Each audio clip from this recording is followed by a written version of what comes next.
start off with a little morning humor.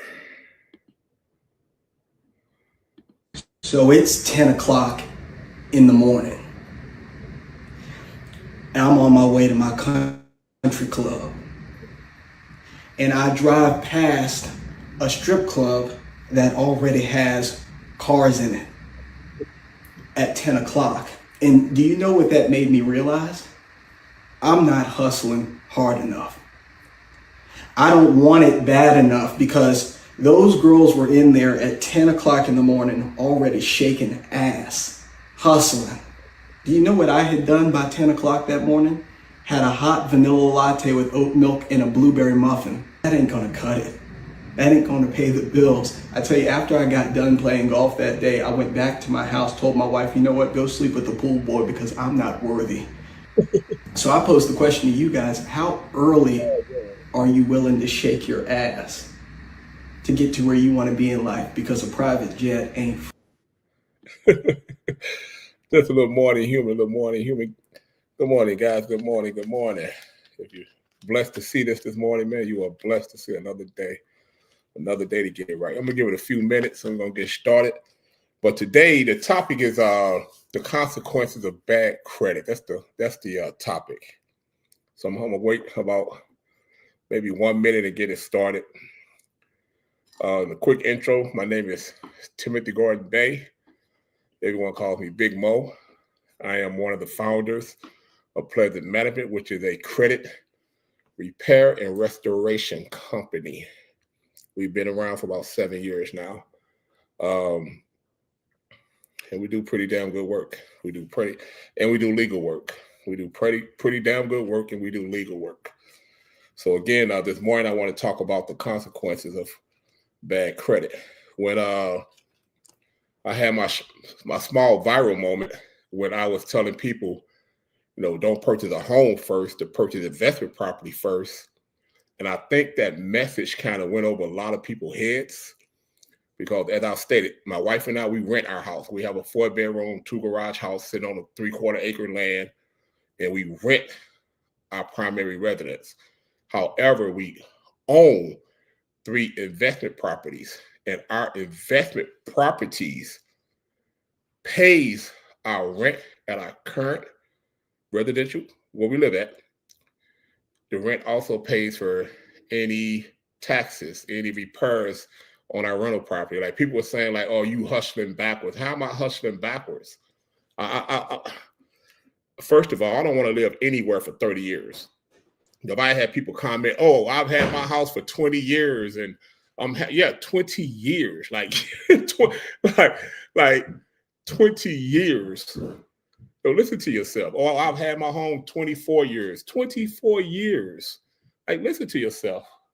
It's my wife. Go to bed. It's nighttime to her. But yeah, like 20 years. Like me and my wife, we decided we didn't want to be anchored down anywhere for 20, 25 years. So we continue to do long-term leases with our landlord. And this is the one that really gets me the most. When people say landlords don't like to repair nothing, you have slum landlords. I'm like, I don't know where some of you people have lived at in the past, but I've never had a slum landlord. I've not since my childhood have I lived in less desirable neighborhoods, but since I've been an adult, I've never had a slum landlord. So that lets me know the type of experiences that you've had in your life. You know what I'm saying? And unfortunately, a lot of experiences that we go through is connected to our credit. Pardon me. Our credit dictates so much of our life. And unfortunately, a lot of us don't realize it until we actually need it. Like a lot of our clients, they'll call me and say, look, I need to move by June. And I look at their credit, and their credit is 455, and you need a 620 by June. So you need, and in 5 months, you're hoping to jump 200 points. Yeah, there are ways to do it legally. However, I always tell people, repair and fix your credit when you don't need it. That way, when you do need it, it's there. And then use it properly. Use your credit properly. Now, I've had repeat offenders. I've had people that came to us with bad credit. We fixed it, and a year later they come right back to fix it again. That's the beauty of credit. Like no matter how bad it is, it can be fixed. It just sometimes may take some time. So again, when people be like, "Oh, you got slum landlords, you got landlords that don't want to fix stuff," I've never experienced that. You know what I'm saying? And that lets me know your experiences. It also lets me know that your income. It lets me know almost your credit score. You know what I'm saying? Because our credit does dictate everything. Every facet of our life is dictated by our credit score. It's not just interest rates. You see, my wife can go out and buy a new car, no money down, with very minimum interest rate because her credit score is a 740. Now, someone with a 620 credit score has to put money down. The car payments are going to be more. Their insurance is going to be more because now, midnight, my cat did that on purpose. Why would you do that? I got a black cat. But anyway, your insurance is going to be more because not only is your insurance determined by your zip code, it's not determined by your credit score. Anytime they ask you for your social security number, they're looking at your credit score. So whereas, again, my wife got a brand new vehicle, no money down, very minimum credit score. We know people that got used vehicles. Now, my wife got a 2023 Camaro convertible. We know people that got used vehicles who cardinal in insurance higher than hers. But because she had a 740 credit score, no money down. And that goes with everything in life. Even when it comes to getting apartments, they want to run your credit to get the apartment, particularly if you want to move in a nice neighborhood. So the consequences of having bad credit is that you can't move in a neighborhood that your child may be able to get a good quality of life. You know what I'm saying? Your child probably can't get a good or better quality of life because you got a poor credit score. You can't move into that nice school district. The school district we're in right now is like top 10 in the state of Missouri. Top 10. Because we had good credit. Because we had good credit. When you think about all the way to college, you know what I'm saying? I've had clients get in contact with us because they had the cosign for their children's for their children's college loans, and they couldn't do it because they had poor credit. So now you're preventing your child from going to school, getting a higher education because you got poor credit. You couldn't co-sign for them.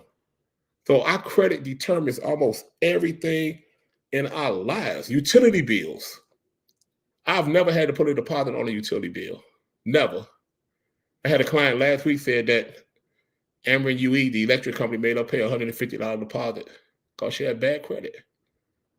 You know what I'm saying? Like there are so many consequences to having bad credit, and the best time to start fixing your credit is when you don't need it. And it's so much misinformation out there. And that's another thing I wanted to talk about this morning. The misinformation out there when it's concerning credit.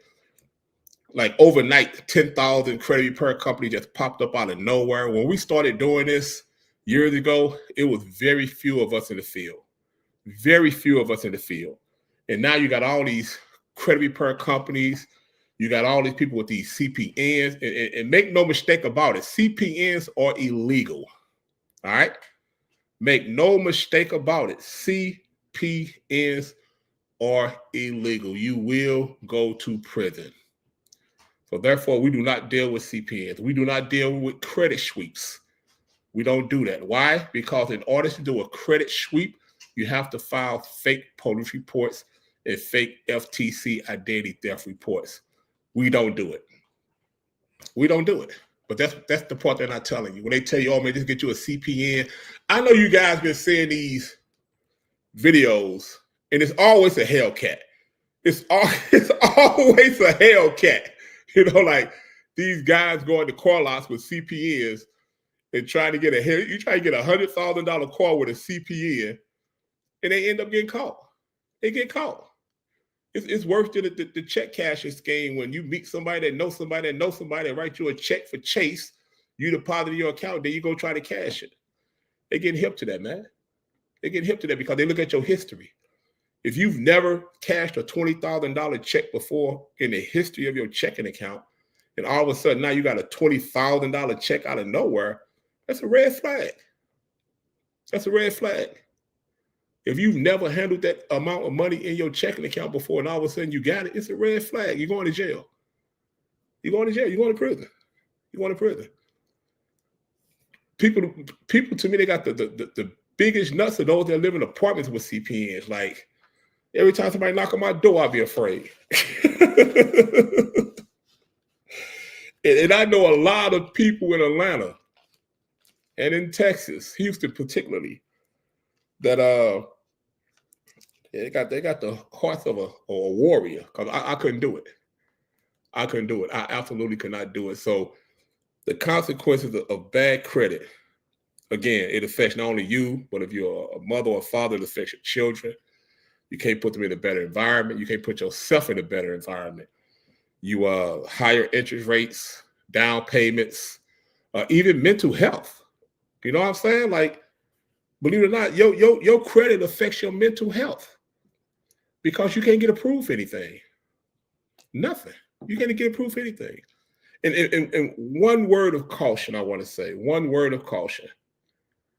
Please, if you're on Credit Karma or Credit Sesame, stop applying for them subprime credit cards. All right? Stop applying for those subprime credit cards. Stop applying for the Indigo, what's that? Indigo, Credit One, First Premier, Milestone.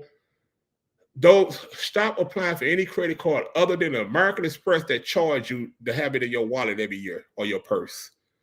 Those are subprime cards, meaning that you have a fee you have to pay every year to have the card.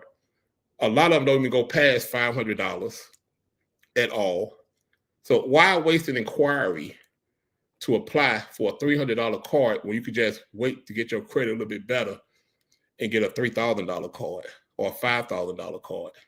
You know, when I started my credit journey, I started with Navy Federal with a $500 secure credit card. And to this day, I probably got about $175,000 worth of credit cards easily. And my wife has more than me. My wife been approved for cards that I haven't been approved for, like how it happened. And I tell people there is really no real system. When people be like, oh, I got the juice, I got the sauce, there is no sauce. There is no sauce. There is no juice. It's an algorithm. It's it.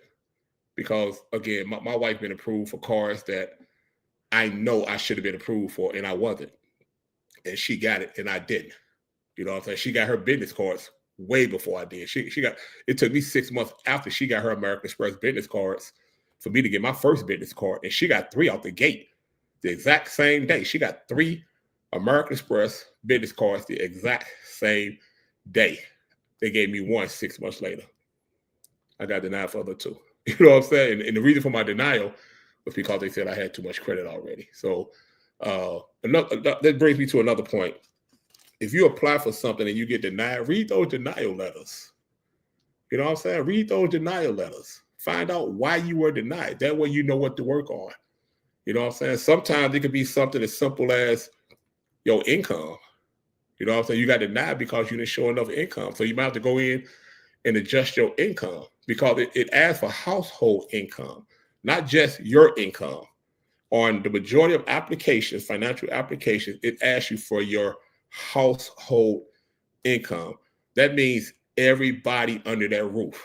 So you could take mom, dad, grandparents, siblings. If 9 people live up under that roof, you could take all their income and claim it as your household income. So that's one of the things that I see a lot of clients, they fall off at because it's going to be kind of hard to get a $25,000 credit card where you claim you only make $41,000 a year. You know what I'm saying? Do you fix credit? Absolutely, I do. Absolutely. I'm using it. Absolutely, yes, we do. Also, I got my other phone on Instagram. But yes, we do fix credit. That's all we do, 24/7. But our system is a little different because not only do we fix it, we rebuild it also. What people don't understand about credit is this here. You can take all the negatives off and your score actually goes down. You know what I'm saying? Because I'm removing all your history. So if I go and I fix your credit report and I remove all your negatives, your score can actually go down because you're losing history, you're losing any even a negative comment could equal to a point. You know what I'm saying? So what happens is a lot of these guys, they go in and do credit sweeps and they just sweep everything off your credit report, and then you looking crazy because you got a 410 credit score. But what we do here differently is not only do we repair, we rebuild. That's the difference with us. Like, we don't just go in and repair your credit. We actually guide you to rebuilding your credit. So there are certain tactics you can use to build your credit up. And I've seen people get to 680, 690 credit score and pretty much get approved for whatever they were trying to do. Like I heard people always say, well, I'm trying to get an 850 score, which is a perfect score, 850. Well, a 750, 760 credit score has the same buying power as an 850. A lot of people just like to brag on a number, but that number don't mean shit. It don't. I've known people that had a 750 credit score and they get approved for nothing because their credit profile was thin. And as a matter of fact, I think tomorrow I'm going to discuss credit profile. But yes, hit me the DM. We could talk about that. Hit me the DM. But yeah, so it's been so much misinformation. Check this young lady out. I want y'all to hear this. Most people think you need perfect credit to get business funding, but that's a lie. I helped someone with a 580 credit score secure $30,000, and I'm about to show you exactly how we did it. So she said she helped somebody with a 580 credit score get $30,000. And as the kids say this to these days, I call cap. What up, Lex? How you doing, mama? You know what I'm saying? I call cap. Like, there is no way with a 580 credit score you get 30,000 anything. You get 30, and you're talking. You get this information from somebody that has relationships. Like, I have great relationships with bank managers, bank tellers. Like, I call them over the telephone and they know my voice immediately because I'm always calling, asking questions. Like, I'm debunking a lot of information. So this young lady said she did this through Navy Federal. So I called my Navy Federal rep and I actually played the video for him. He was like, ain't no way possible. Not with a 580, maybe a 680, but you're not getting 30,000 nothing with a 580 credit score. But listen to her. Focused on building a strong business profile. Since their personal credit wasn't great, register your business as an LLC and get your EIN. Then open a business bank account and make regular deposits, even if it's just a couple $100s a month. Vendors love seeing cash flow. We opened Net 30 accounts with vendors like Elaine, Quill. Now, that's another thing. A lot of people say to build your business credit, you have to do these Net 30 accounts. That's old school. That tier 1, tier 2, tier 3, go to Uline, go to Quill, You don't have to do none of that. And I'm telling you, in everything I speak from experience. My wife's business is on paper, all right? Her LLC, at the time that she got approved for her American Express cards, her LLC was about maybe 14 months old, all right? And she did open up several different accounts with different credit unions, same as I. And when she applied, she got an invitation from American Express to apply. And she applied and got approved. Now, what people don't know about American Express is that you can apply for more than one product with the same hard pull. So if you get approved for one American Express card, keep applying until they say no. So my wife ended up getting 3 American Express cards, and she got a $25,000 personal loan within 24 hours. Within 24 hours. And her business is on paper. Like, her LLC is on paper. So when this young lady says, put a couple of $100s in there a month, show some cash flow. First of all, if you got a business and you only putting $200 of money in your business, you ain't doing too well. You know what I mean? Like, you're not. That's what you people really got to listen to what these people be trying to teach you. But they be trying to teach you. Like, I heard this. I heard a guy the other day said that he could get you approved for $10,000 with a 380 credit score. Credit starts at 350. A 380 credit score But what's going to happen is that he's going to charge you $500-$600 up front, and he's going to bust your bubble because he's not going to be able to do it. Let's continue. And some office supplies, they ordered small items, paid the invoices early, and let those payments report to the business credit bureaus. After 90 days, we went for lenders that don't focus heavily on personal credit. Divvy, Brex, and Capital on Tap are all great options. They focus. All lenders focus on personal credit. And you know why? Think about this here. I need to know your history of paying your bills. All right? I need to know your history in paying your bills. The only way I know your history in paying your bills is to pull your personal credit. That's the only way I can determine if you're going to pay me back or not. So you go to a bank and try to get a $50,000, $60,000, $75,000 business loan. How can I determine that you're going to pay me back? I have to look at your personal credit. So if I look at your personal credit and you got Afterpay and Klarma and you had to put a pair of Jordans on a four-part payment plan for a pair of Jordans, you know what I'm saying? You went online and ordered some shit from Macy's and had to put it on Afterpay, and you missed the payment. How can I trust you with my money? How can I trust you with my money? How? And speaking of Afterpay, people stay away from that shit. If you can't afford it, you can't afford it. Afterpay, Klarma, all the rest of them, it literally destroys your credit. Because if you apply for a high limit credit card, or you even trying to go buy a vehicle, and they see that you had to put $300 on Afterpay, you had to put $500 on Afterpay, how can I trust you to pay me if you can afford that? Think about it. You had to put $500 on Afterpay. It's on your business profile, not your personal credit. These, they got approved for $10,000. Then we hit up Navy Federal and applied for their GoBiz Rewards card. Since they had a solid relationship with the credit union, they approved another $20,000. Bad credit isn't the end, y'all. It's about strategy.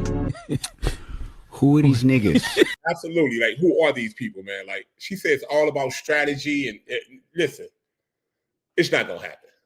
It's not going to happen. Like, Navy Federal is not going to give you $30,000 with a 580 credit score. It is not going to. I've been dealing with Navy Federal for years. Like, most of the financing that I have, like even with the properties that me and my wife have, like, they're financed through Navy Federal. Like, we have been dealing with them for years.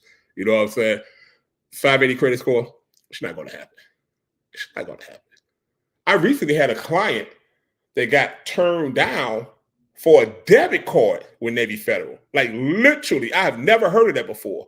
Like, they applied for a debit card and Navy Federal turned them down for a debit card. I had never heard of that before. Never. A debit card? I'm putting my money on your card.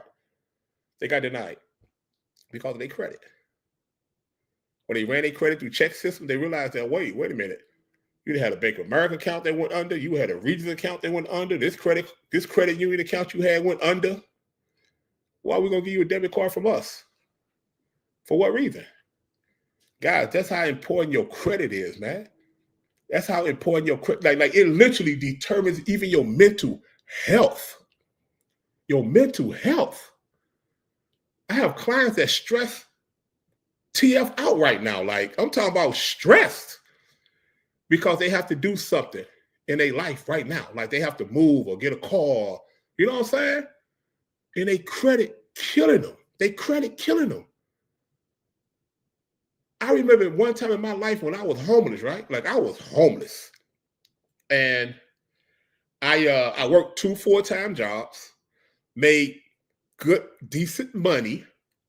And everywhere I went to apply for an apartment, not knowing that every time I apply, first of all, applying for an apartment could be a scam because they're going to charge you $50, $75, $100, you know what I'm saying, for application fee. And that's a whole another hustle by itself. You know what I mean? Like, you no guarantee you're going to get the place, but they keep your money.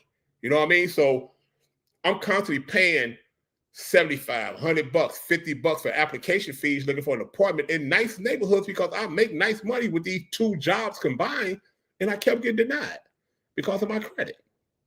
I had to move all the way in Missouri. Across the bridge from Missouri is Illinois, and there's a suburb called Belleville, and my cousin lives in Belleville, and my cousin was like, "Hey man, why don't you try out here?" And I went to Belleville and got an apartment in Belleville, real nice community, but I had to go an hour and 10 minutes away from my job. And I'm driving every day, you know what I'm saying? Like, I would tell people in St. Louis, like, you got to catch me in St. Louis because once I go home, I'm not coming back out. Like, it was an hour and 10-minute drive. But that's what I had to go through because I had bad credit. You know what I'm saying? I didn't understand the power of credit. I didn't understand the significance of credit. See, with the Afterpay program, it's still a bad look. Yeah, like Afterpay is definitely a bad look. It is because it's saying that you can't afford it. If you have to take something and break it down into payments, you can't afford it. You can't afford it. And lenders literally look at that. Like lenders look at that. They look at that. Like, okay, you're trying to borrow $25,000 from us, but you went and spent. And don't get it twisted. Most of the times when it comes, also guys, I'm on different platforms. So I got people asking questions over here. So I'm on all different platforms. Oftentimes with Afterpay and Klarna and those different pay over time platforms, we're purchasing goods and products. You know what I'm saying? We're purchasing, shoes, purses, clothing. You know what I'm saying? Like, sometimes if it's automotive, you purchasing tires, but lenders literally look at that. They look at all that when they're looking at your credit report. They looking at all that. And from bankers I've spoken to, lenders I've spoken to, they have told me out their mouths they hate to see Afterpay. They hate, especially Walmart. You know what I'm saying? Like, they literally told me, we hate to see Walmart Afterpay. You know what I'm saying? And then you have to understand, like, if you miss a payment, it looks so bad. You can just be late one day, and they report it to all three bureaus. So now lender is saying, okay, well, you went and borrowed, you went and purchased something, and you put it on a pay over time program, but then you were late. It doesn't matter why you was late. You was late. And I tell my clients, I would rather deal with collections than late payments.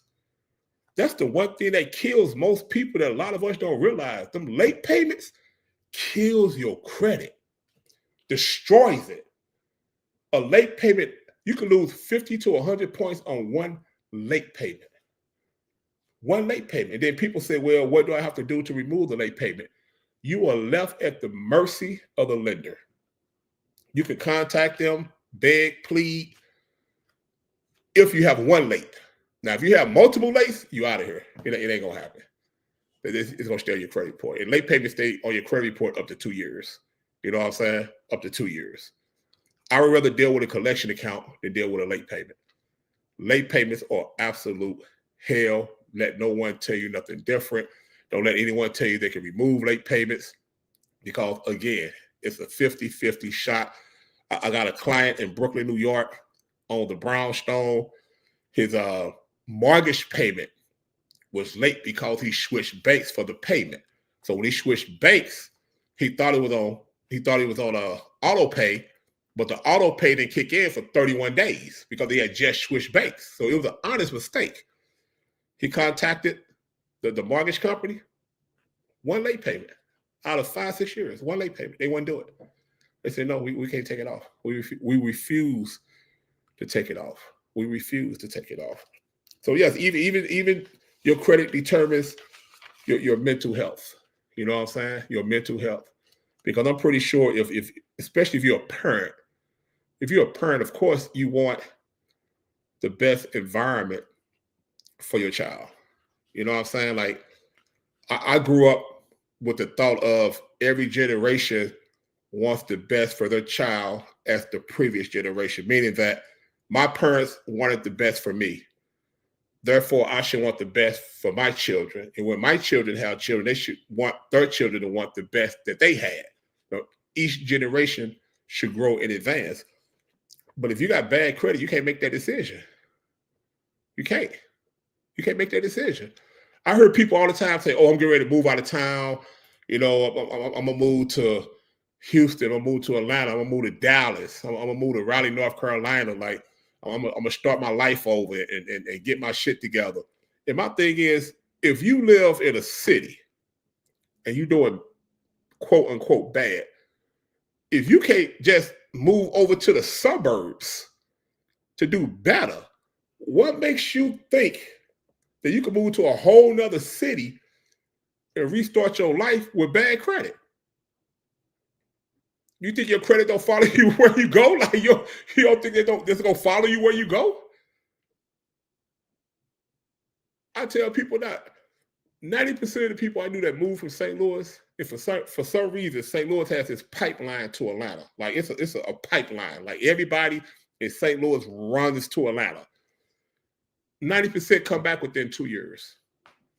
They come back home within 2 years because they couldn't handle it. It's a whole different hustle. Whole different hustle. And you got bad credit. You got bad credit. So it's so much misinformation out there about credit. And I know people right now that's charging, $2,500 to fix credit.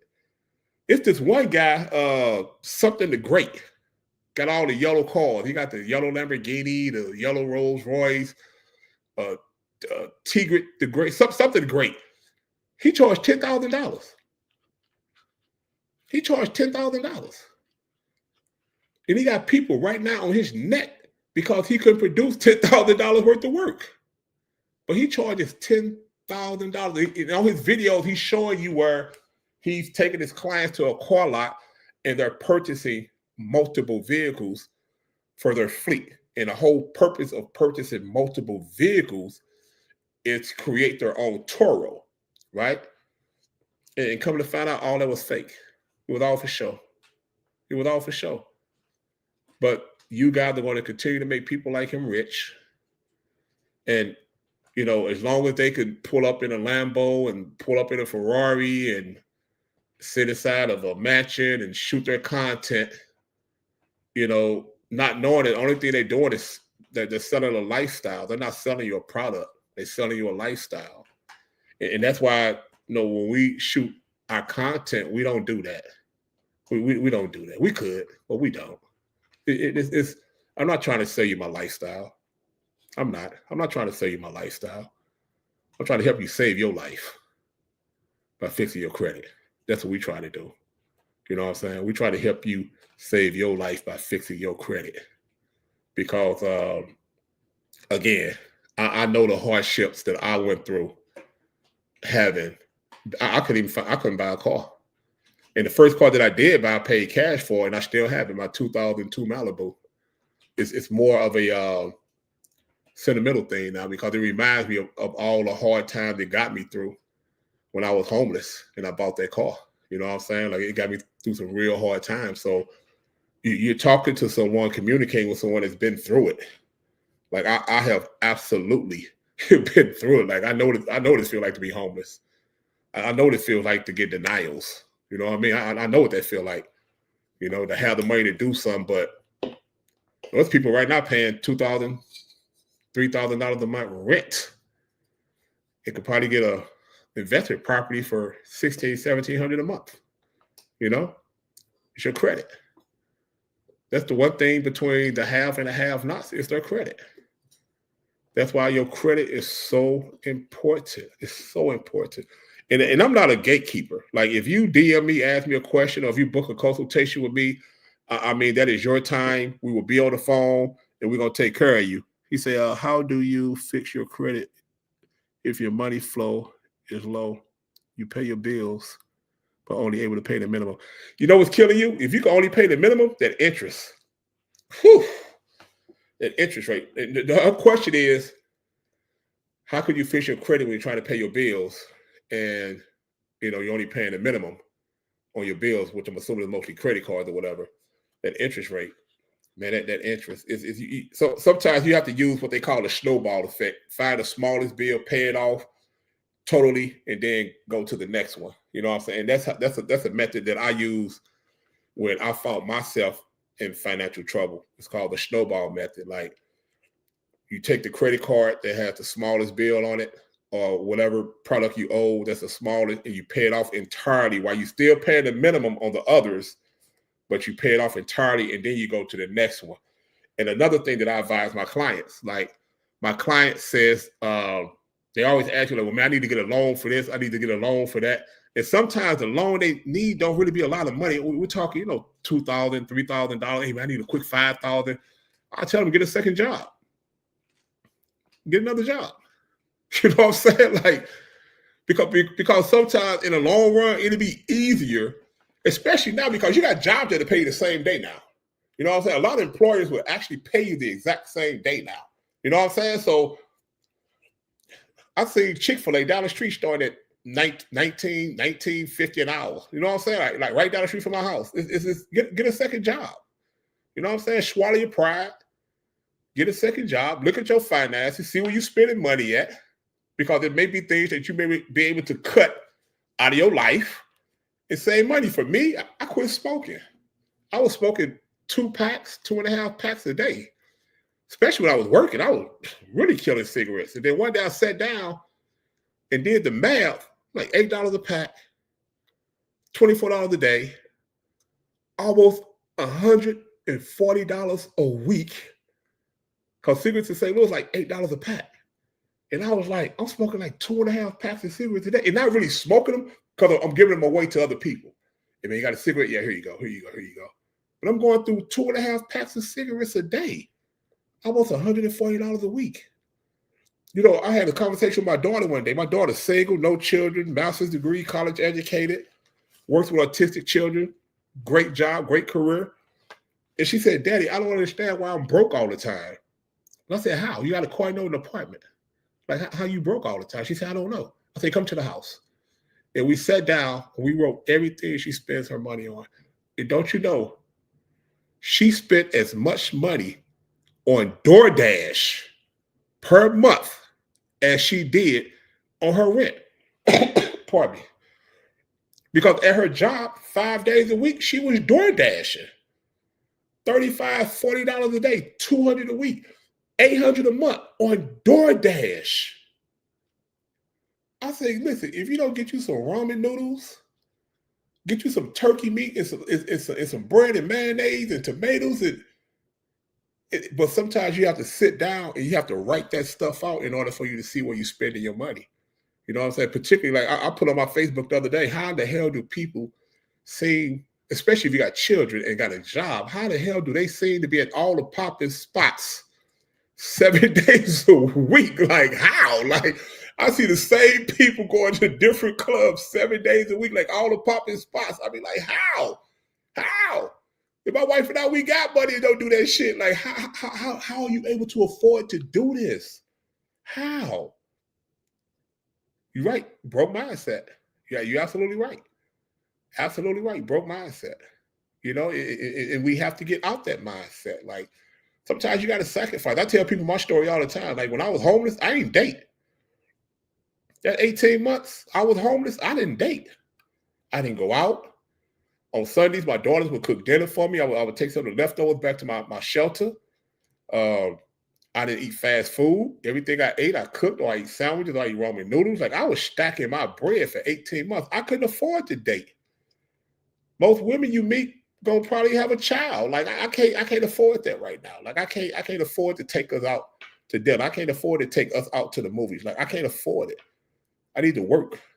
I worked 2 jobs and I slept.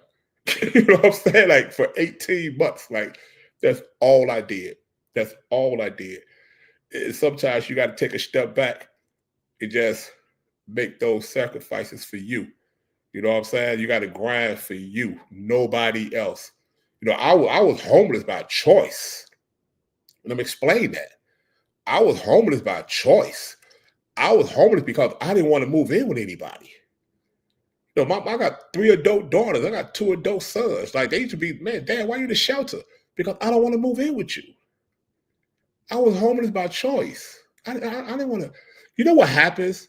I watched my cousins when I was a child. I watched my cousins. I was the only child. So oftentimes when my cousins would get into it with their parents or whatever, they would come and stay with my mom's house.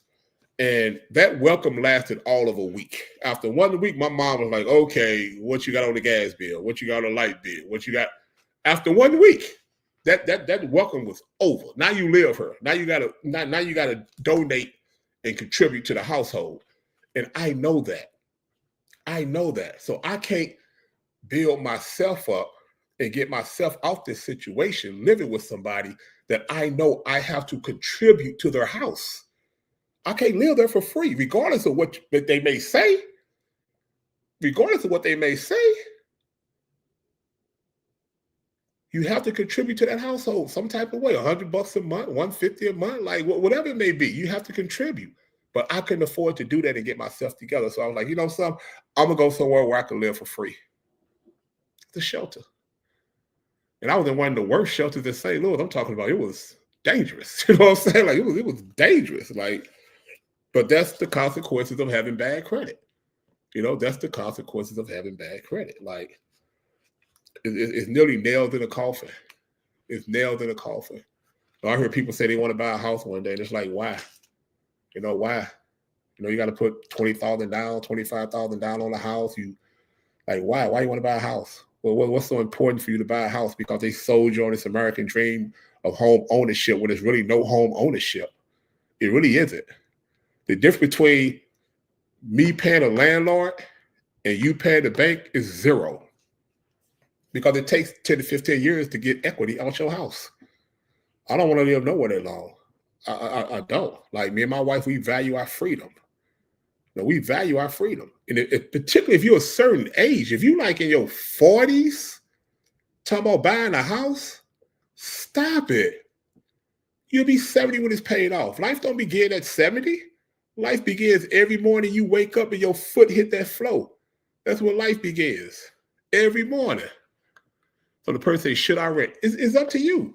But my thing is, I'm not against home ownership. I'm not, obviously, because we own 3 investment properties. But my thing is, get investment property first. Get something, get an asset that's going to generate a positive cash flow, that's going to generate revenue in your pocket every month.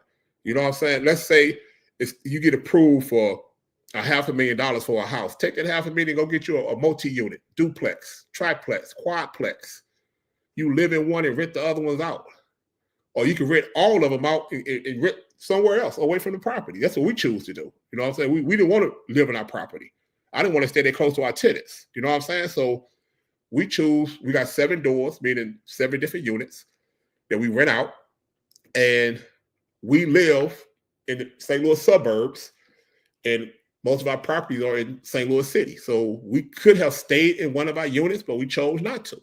Because again, I didn't want to stay there close to tenants. Like I've worked in places and I've seen how vindictive employees can be when they see your car in the parking lot. So I never want to deal with a disgruntled tenant, you know what I mean? So, for whatever reason, you know? So we chose not to be that close. But some people do.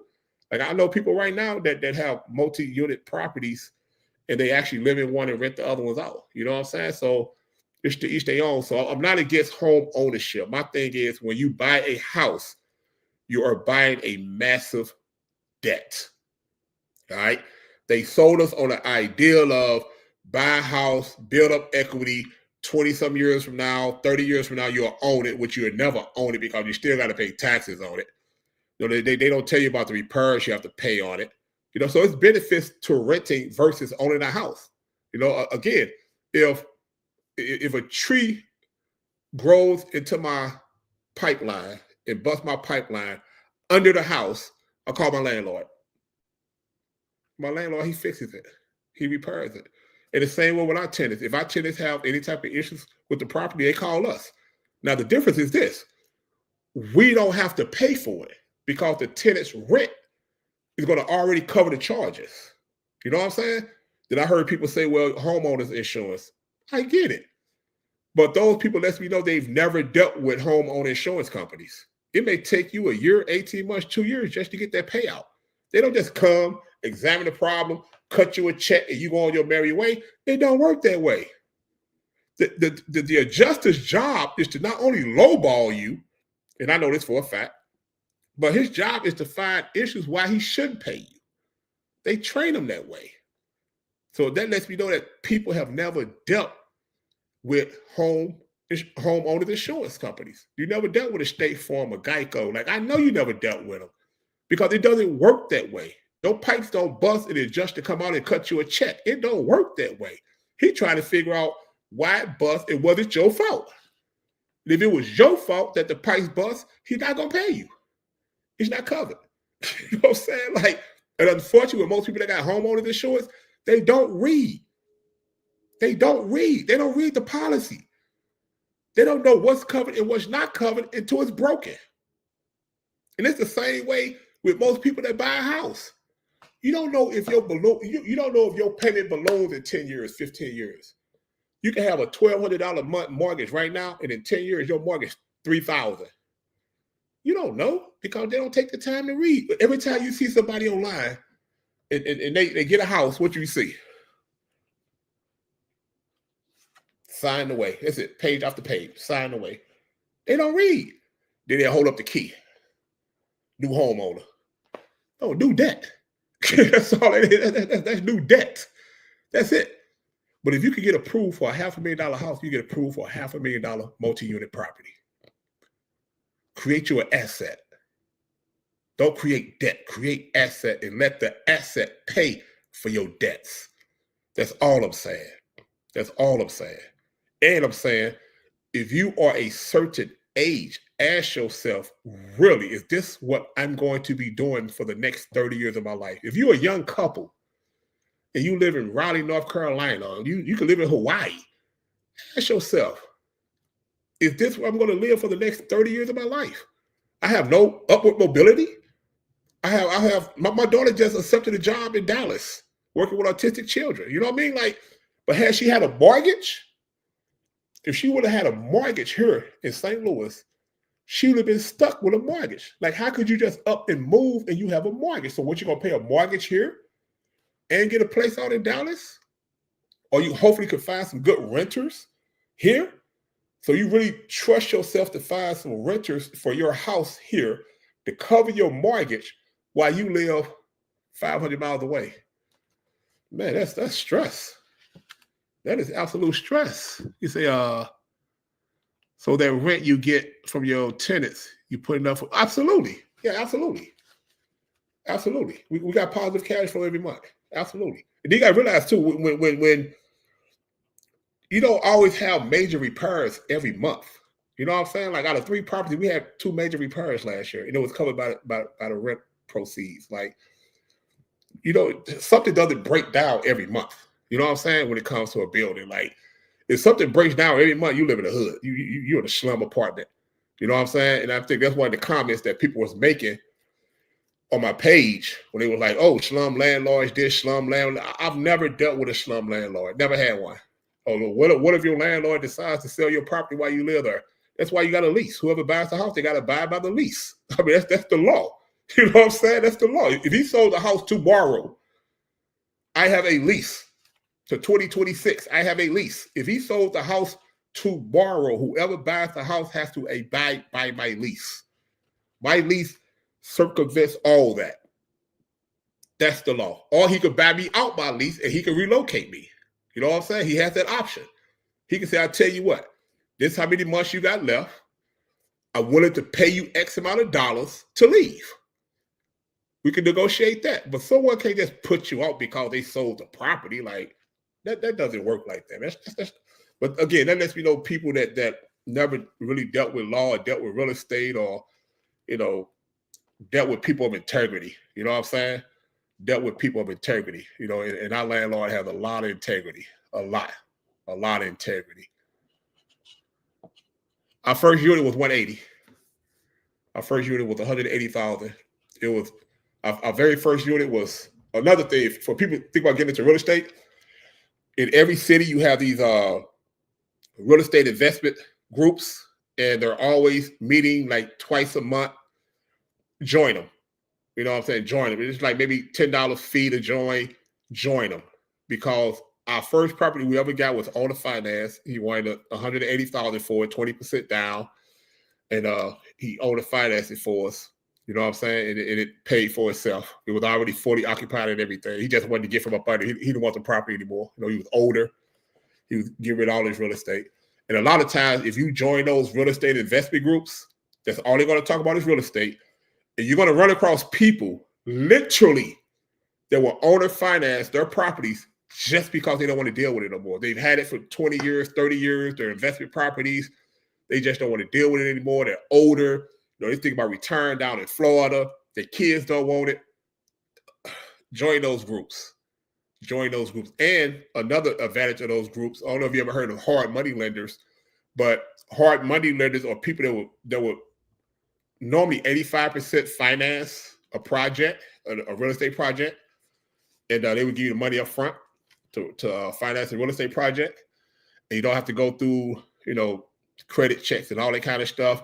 But we've met some hard money lenders at those real estate investment meetings to where literally trying to force us to take their money, like force us. Like, hey, you got anything you're working on? You know, like literally, hard money lenders make their money by loaning money. If they can't loan money, they can't make money. You know. She says, "Do you have a lot of money to start rehabbing or starting the process of owning a duplex property, etc.?" Well, you know, the city of St. Louis has a lot of. You don't need a lot of money. As a matter of fact, every 3 months downtown at City Hall, they do foreclosure auctions. You know what I'm saying? Tax auction sales. You know, I would start there. I would go online and get that list of properties in St. Louis and take a look at them. And the rehab is the easiest part because you got people that will actually give you the money for the rehab, depending on what your end game is. Like if you plan on rehabbing and keeping the property, that's one thing. But if you plan on rehabbing and flipping the property, particularly if it's a neighborhood that's right there on the edge of gentrification or anything by a college, you will flip that quick, especially in St. Louis. You will flip that quick. There are people that will give you the money. They will loan you the money up front. That's going back to the hard money lenders. So you find the property, you get the property, and there are hard money lenders that will give you the money to do the total rehab. They give you 85% of the rehab. You have to come up with the other 15%, which is easy. And then you just go from there. Just go from there. That's it. Yeah, it is a lot of resources out here. It's a lot. People always talk about gatekeeping. There's not a lot of gatekeeping out here, man. You just, as long as you got Google, you got the answers. But one thing I tell my children all the time, the term "I don't know" don't exist no more. You can never say "I don't know." You can never say "I don't know," as long as you got Google. You know what I'm saying? Now we got AI. You know what I'm saying? You could never say "I don't know." Never. Because even with Google and AI, it's going to give you a starting point. You know what I'm saying? In every major city has organizations, resources. It's another organization called, and I've heard they're a little difficult. I've been doing some research on them, but North American something association. It's called NACA, NACA. But they supposed to help people get into home ownership. So what I did last week, now you check my emails, but I sent them an email last week and said, well, does that apply to multi-units? Because I read on their website that it does. So I wanted to make sure, you know what I mean? But that's another resource.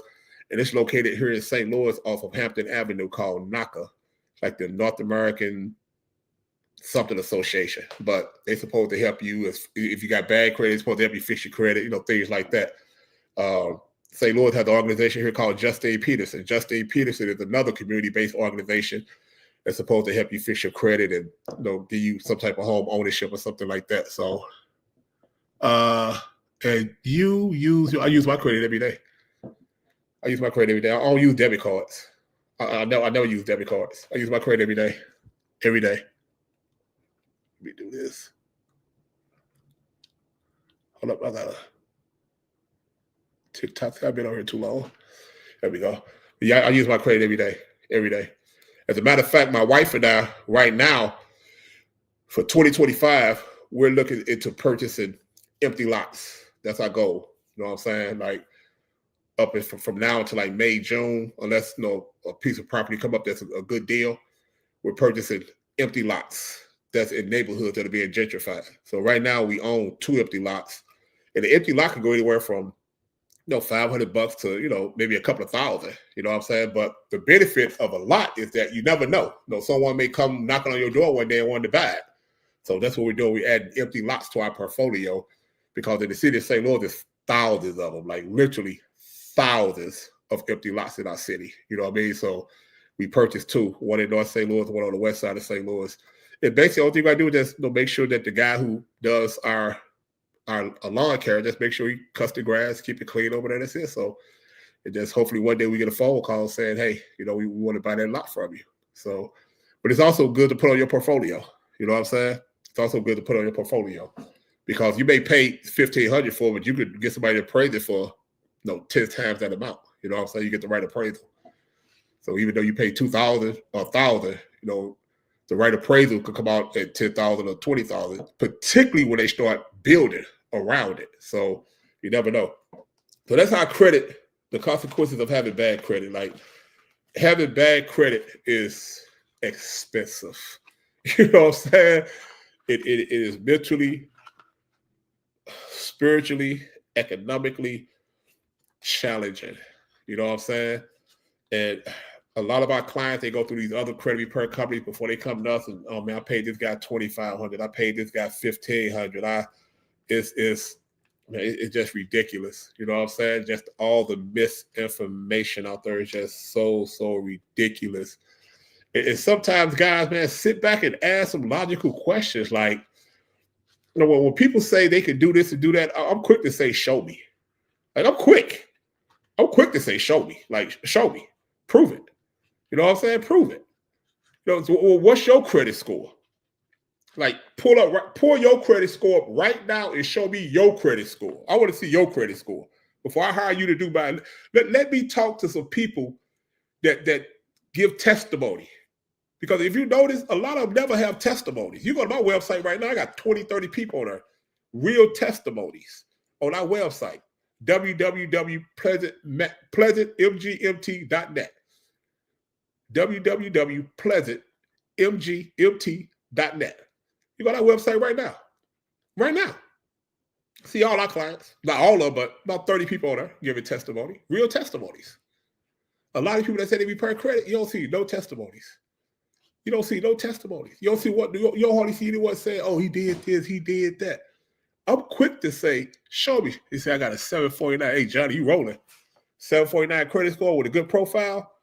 About $500,000 right there. Easy. It's about $500,000. 749 credit score with a correct profile. You can run up $500,000 in 3 months. Easy. Easy. Between credit cards, loans, all that. Easy. Yeah, seriously. Yeah, $500,000. Yeah, easy. With a 749, if you have the correct profile to match. If you got a 749 credit score and you have the correct profile to match, meaning that no collections, no charge-offs, no late payments. You got a mixture of installments, revolving credit, installment credit. Like if you got a good profile mix, listen, 749 credit score, that's $500,000, man. Shit, easy. Like no problem. I can run up $100,000 this morning in just credit cards for you, like easy. 749, yeah. I did it for my wife. Shit, like I'm telling you. I did it for my wife. My wife probably got about $250,000 with the credit cards, man. Easy. But yeah, seriously. Seriously, Mr. Johnny. Seriously. Yeah. Easy. But I've been on here almost right at an hour, so I want to go ahead and end it right here. But I'm going to try my best to come on here like every morning. Please share. Whatever you see me share. It's going to be valuable information. It's going to be news that you can use, and it's going to be real. You know what I'm saying? Like, I don't gatekeep. If you ask me a question, I'm going to answer it. I'm going to give you the correct answer. Again, if you want to book a consultation with me, my link is in the bio. A lot of people bypass that and DM me, and I still do it, you know what I mean? Because I love doing what I do, and I know what we do changes lives. You know what I'm saying? Like, what we do changes lives. And I love to see people accomplish things that they haven't thought they could accomplish before. And it's all off credit. You know what I'm saying? I appreciate that. You know, and it's all off credit. And I'm a testimony. You know what I mean? I'm a living testimony. You say, do work with people. Yeah, I got clients in California. I got a lot of clients in California. A lot of clients. I just hate that time difference. They 3 hours ahead of me. They be calling me. They be calling me. I'll be like, hey, I'm in the bed, bro. But it'd be like 8 o'clock out there at midnight out here. You know what I'm saying? So, but yeah, I got a lot of clients in Cali. Cali a little different though. Cali, it busting y'all heads out there, man. They ain't gonna lie. Between Cali, Miami, New York, and I want to say Boston, whew, the cost of living is nuts. And that's why you can't be afraid to move. Like my wife had a twin sister, and they were living in Boston. They're actually from Liberia, Africa. They were born and raised in Liberia, Africa, and their mom brought them to America when they were, preteens. And they grew up in Boston. And first time they ever experienced snow, winter, all that good stuff. And what I noticed is that after her and I met, and I would go out, fly out to Boston to be with her, and then she would fly to St. Louis to be with me before we got married. I'm like, man, the cost of living out here is ridiculous because Boston got some hoods. And even in they hoods, rent $2,000. I'm talking in the hood, rent $2,000. And that's the reason why I escaped Miami. Because I lived in Miami for like 15 years. I had to get out of there. I got friends right now in Miami that live in storage units. Like to this day. I know people living in storage units in Miami. And rent cars every weekend. You know what I'm saying? Like rent Lamborghini Urus every weekend, Rolls Royce, but they living in storage units in Miami. You know what I'm saying? Like it just got to the point where I was like, St. Louis is my hometown. I know the cost of living there is very affordable. I say I gotta get out of Miami. You know what I'm saying? I gotta get out of here. And we advised my wife's twin sister, my sister-in-law, as far as her living in Boston because she was going through some hard times out there. We advised her like, man, move, get out of there. And she moved to Charleston, South Carolina, and life is a lot better for her. You know what I'm saying? Like she lived in a great gated community and all that. I did her credit. You know what I'm saying? Like she was able to get that apartment because of her credit. You know what I'm saying? And she lives in a luxury apartment, 1-bedroom luxury apartment. So the type that got the gym and the pool and the sauna and every luxury you could think of. Like she don't have to leave her house, her apartment, unless she's going to work. Like everything she needs is right there. So guys, I will be seeing you tomorrow. Hey, Lex, thank you for all the questions you asked. I really appreciate that. Yeah, empty lots everywhere through St. Louis. Yes, you do pay taxes on that too. And the reason why you pay taxes is because before the empty lot, it was probably property on there. You know what I'm saying? So, but the taxes, I could literally run and get one for you right now. The taxes be like $90. You know what I'm saying? It all depends on how much you pay for the lot. It's how they calculate the taxes. You know what I'm saying? So, but the taxes don't be nothing. Like it don't be nothing. Like 90, 95, maybe $100 a year. It don't be nothing. It's gonna stay that way until you actually build on it. And another thing to think about with them empty lots is those container homes. That's big right now. You know what I'm saying? You get your empty lot and build your container homes. I think container homes run less than maybe 15, 20,000, and they look amazing. Like them container homes look amazing. And I know a guy in St. Louis that builds them because I've seen the ones he built on the west side of St. Louis on Washington Avenue. Beautiful. You would not know that these were literally shipping containers. Like they took shipping containers and stacked them on top of each other, and then they look like beautiful townhouses. Beautiful. I think he said like $20,000 to $30,000 just for the build out. You know what I'm saying? Just for the build out. That's it. Like for all the electrical, plumbing, all that kind of stuff, like $20,000, $30,000, and then the rest you do. You know what I mean? So again, guys, thank you so much. I will see you tomorrow. I might see you this evening. As a matter of fact, I am going to see you this evening. I'll be back on this evening.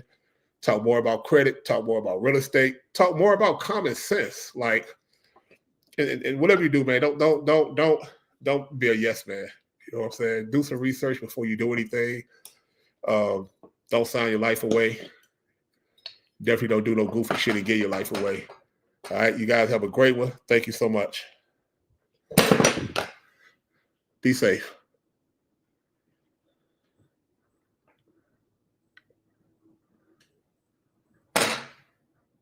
Wow, baby.